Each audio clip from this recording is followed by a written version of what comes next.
पंचकुला में आज शहीदी दिवस पर किया गया शहीद भगत सिंह को याद पुष्पांजलि की गई अर्पित। बता दें कि सेक्टर 11-15 चौक पर भगत सिंह जागृति मंच द्वारा ड्राइंग प्रतियोगिता का आयोजन किया गया, जिसमें बतौर मुख्य अतिथि पूर्व विधानसभा स्पीकर हरियाणा ज्ञानचंद गुप्ता, पंचकुला मेयर कुलभूषण गोयल, पार्षद ओमवती पुनिया, हरिंदर मलिक और आईटीबीपी के पूर्व डीआईजी ईश्वर सिंह दूहन और पंचकुला के पूर्व भाजपा जिला अध्यक्ष दीपक शर्मा पहुंचे। इस दौरान बच्चों द्वारा कई प्रकार के चित्र बनाए गए।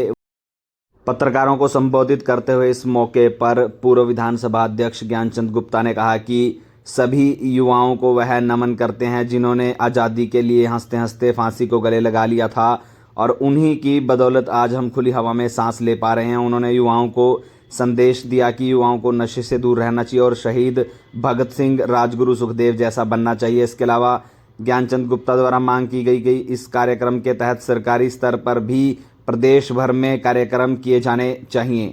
पंचकुला से खबर आज के लिए अक्षय कुमार की रिपोर्ट। अन्य खबरें देखने के लिए जुड़े रहें खबर आज के साथ।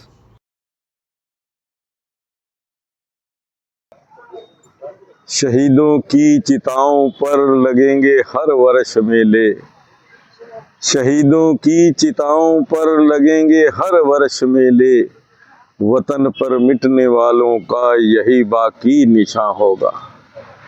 सबसे पहले तो मैं उन महान क्रांतिकारियों को, उन शहीदों को सैल्यूट करता हूँ, नमन करता हूँ, जिन्होंने देश को आज़ाद कराने के लिए हंसते हंसते फांसी के खंभे को चूम लिया, फांसी के फंदे के ऊपर चढ़ गए और उफ तक नहीं की। एक ही गाना उनके मन के अंदर था, वो गा रहे थे, मेरा रंग दे बसंती चोला, माए रंग दे बसंती चोला। इस प्रकार की जिन क्रांतिकारियों ने अपनी शहादत दे करके हमें आज़ादी की हवा में सांस लेने का अवसर प्रदान किया, ऐसे सभी देशभक्तों को सैल्यूट है। आज ये शहीदी पर्व शहीद भगत सिंह जागृति मंच के द्वारा पंचकुला में आयोजित किया गया। इस अवसर पर विभिन्न स्कूलों के बच्चों को ड्राइंग कंपटीशन और क्रांतिकारियों के बारे में जो उनके विचार या उनकी पेंटिंग्स वो लिखने का मौका मिला।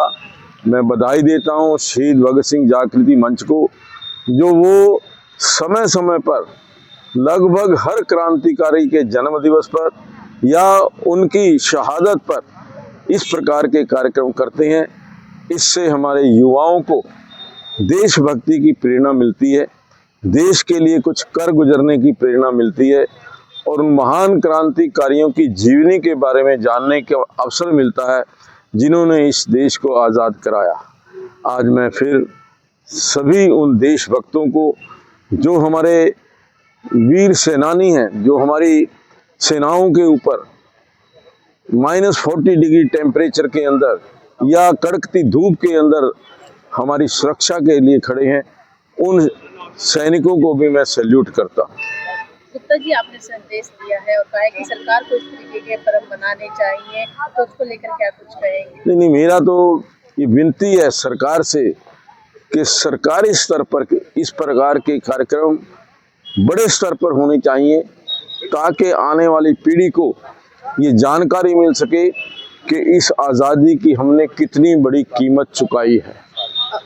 पंजाब में बात की जाए, जिस तरह के राजनीतिक उथल पुथल चल रही है, भगवंत मान सरकार कभी भी गिर सकती है, इस तरह से लग रहे हैं और केजरीवाल राज्यसभा में जाने की तैयारी कर रहे हैं, इस तरह की अफवाहें उठ रही है, तो उसको लेकर क्या कहना चाहिए? अब आप खुद ही उनको अफवाहें बता रहे हैं, तो अफवाहों के ऊपर कोई टिप्पणी नहीं की जा सकती। गुप्ता जी, युवाओं को क्या संदेश देना चाहेंगे, क्योंकि युवा जो है आजकल कहीं ना कहीं अपने ट्रैक से दूर हो रहा है, क्योंकि वो जिस तरीके से शहीद दिवस हम मनाते हैं, जयंतियां हम मनाते हैं, युवा कहीं ना कहीं उनसे दूरी बनाए। मैं देश के युवाओं के, प्रदेश के युवाओं से ये कहना चाहूँगा कि सबसे पहले तो वो नशे से दूर रहे, नशे से दूर रह करके वो देश के लिए, देश के बारे में सोचें। मैं देश के लिए क्या कर सकता हूँ, ये देश सर्वोपरि है, मैं इसके लिए जीना चाहता हूँ। आज देश के लिए मरने की आवश्यकता नहीं है, आज देश के लिए पल पल जीने की आवश्यकता है। कोई भी काम युवा करता है तो उसके पीछे एक ही भाव होना चाहिए, वो है देशभक्ति का भाव, राष्ट्रभक्ति का भाव। धन्यवाद।